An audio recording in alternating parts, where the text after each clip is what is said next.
সামাজিক মাধ্যমে একটি পোস্ট ঘিরে আইনজীবী রঘুনাথ মুখার্জির বিরুদ্ধে পূর্ব আগরতলা থানায় অভিযোগ দায়ের করল 18 নং সূর্যমণিনগরের বিজেপি নেতৃত্ব।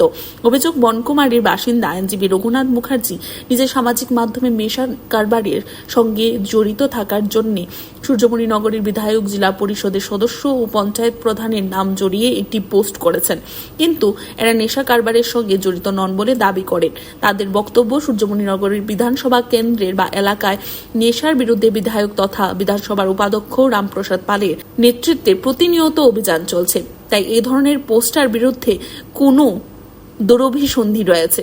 এমনকি আইনজীবী রঘুনাথ হয়তো নিজেই নেশা কারবারের সাথে যুক্ত, তাই ওনার সমস্যা হয়তো বা হওয়ায় হয়তো এই ধরনের পোস্ট করেছেন। সূর্যমণিনগরের বিজেপি নেতৃত্ব দাবি করে পুলিশ যেন অভিযুক্তের বিরুদ্ধে কঠোর আইনি ব্যবস্থা নেয় এই ধরনের অপপ্রচারের জন্য।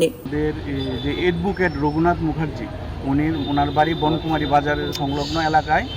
উনি কি করেছে, গতকাল রাত্রে প্রায় 10:30-11টা হবে, ওনার ফেসবুক পেজ থেকে একটা পোস্ট করেছে যে আমাদের 18 সূর্যমণিনগর বিধানসভার বিধায়ক এবং আমি নিজে জেলা পরিষদের সদস্য এবং আমাদের পঞ্চায়েতের প্রধান সমস্যা আমাদের নামে বাইপাসে বিভিন্ন রকম নেশা কারবারের সঙ্গে নাকি আমরা জড়িত আছি কোনো রকম এভিডেন্স ছাড়া।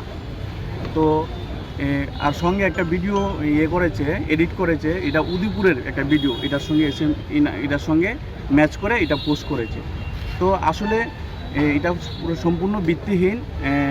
আজকে আমরা পুরা ত্রিপুরা রাজ্যের মধ্যে আমাদের বিধায়কের নেতৃত্বে, 18 সূর্যমণিনগর বিধায়কের নেতৃত্বে নেশার বিরুদ্ধে আমরা আমাদের বিধানসভার মধ্যে একটা বড় অভিযান আমরা করছি, যাতে যুব সমাজ নষ্ট না হয়, নেশার কারবারিরা যাতে কোনো রকম ছাড় না পায়। তো এটার মধ্যে আমার মনে হয় একটা বড় ষড়যন্ত্র করে উনি এটার সঙ্গে যুক্ত আছে হয়তোবা, তাহলে এই জন্য তিনি কোনো রকম ভিত্তি ছাড়া কেন আমাদের নামে এটা করেছে। ওনার যাতে শাস্তি হয় এবং ওনার বিরুদ্ধে আজকে আমরা এই পূর্ব থানাতে একটা লিখিত অভিযোগ আমরা করেছি এবং সঙ্গে আমরা সকলে মিলে আমাদের 18 সূর্যমণিনগর সকল কার্যকর্তা মিলে একটা ডেপুটেশন দিচ্ছি যাতে ওনাকে আইনতভাবে ওনার শাস্তি দেওয়া হয়। Report, CNE TV।